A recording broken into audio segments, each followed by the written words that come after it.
পারমাণবিক হামলার হুমকি দিচ্ছে রাশিয়া, কম যায় না প্রতিপক্ষ আমেরিকাও। এই দুই দেশের কাছেই আছে বিশ্বের 90% পারমাণবিক অস্ত্র। হুমকি ধামকি, হামলা পাল্টা হামলার কথা নিয়ে চলছে বিস্তর আলাপ। সেই আলাপ পাশে তুলে রেখে আমরা আরেকটু এগিয়ে কল্পনায় চলে যাই। বর্তমানে পৃথিবীর কোন স্থানে পারমাণবিক হামলা হলে সেটা কতটা ভয়াবহ হবে? এই হামলা সেখানকার মানুষ কতটা অনুভব করবে?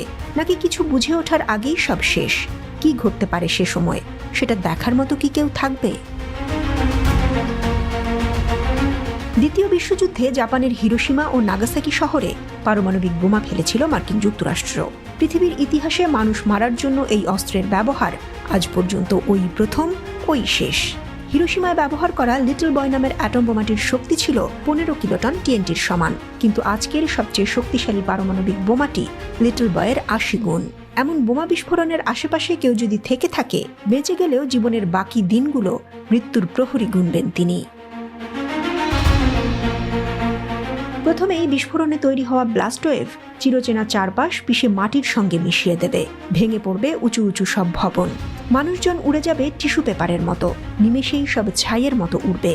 চোখ ঝলসানো তীব্র আলোর সঙ্গে গায়ে আছড়ে পড়বে চামড়া ঝলসানো তাপ আর প্রাণঘাতী তেজস্ক্রিয়তা। বিস্ফোরণস্থলে তপ্ত গ্যাসে তৈরি আগুনের গোলা এর ভেতরের সবকিছু বাষ্পীভূত করে ফেলবে। এই ছাই আর বাষ্প তৈরি করবে দানবীয় মাশরুম ক্লাউড।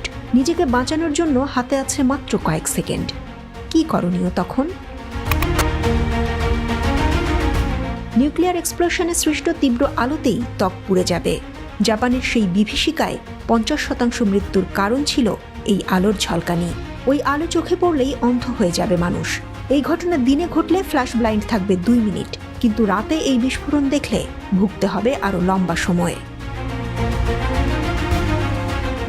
এর মধ্যেই নিরাপদ জায়গায় সরে না গেলে বাঁচার আর আশা নেই।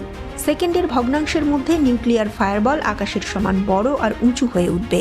ব্লাস্ট ওয়েভে সেখানকার মানুষসহ তার বাইরে নিচের মাটিও উড়ে যাবে। তারপর ধেয়ে আসবে থার্মাল রেডিয়েশনের ধাক্কা।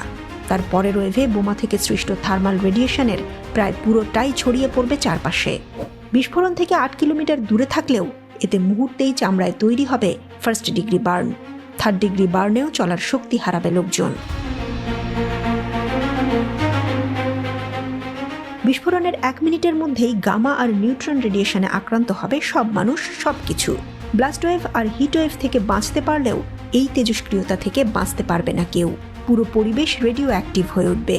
তীব্র তেজস্ক্রিয়তায় মস্তিষ্ক অচল হয়ে যাবে, শরীরে দেখা দেবে ক্যান্সার। রক্তের শ্বেতকণিকা কমে গিয়ে তৈরি করবে সংক্রমণের তীব্র ঝুঁকি। এরপরেও যদি বেঁচে থাকে কেউ বা নির্দিষ্ট দূরত্বে থাকে বিস্ফোরণস্থল থেকে, তাহলে কয়েক মিনিট সময় পাওয়া যাবে। দৌড়ে কংক্রিটের তৈরি 4 দেয়ালের ভেতরে লুকাতে হবে অন্তত 24 ঘন্টার জন্য। কোনো কিছুই না ভেবে শরীরের পোশাকগুলো খুলে ফেলতে হবে তৎক্ষণাৎ, কারণ তাতে তেজস্ক্রিয় পদার্থ লেগে গেছে। ওগুলো ফেলে দিয়ে সাবান দিয়ে ভালো করে গোসল করে নিয়েই তখনকার কাজ। হয়তো বিদ্যুৎ থাকবে না সে সময়, থাকলে এসি বন্ধ রাখতে হবে যেন বাইরের বাতাস ঘরে ঢুকতে না পারে। বাকিটা সময় এবং পরিস্থিতির হাতে।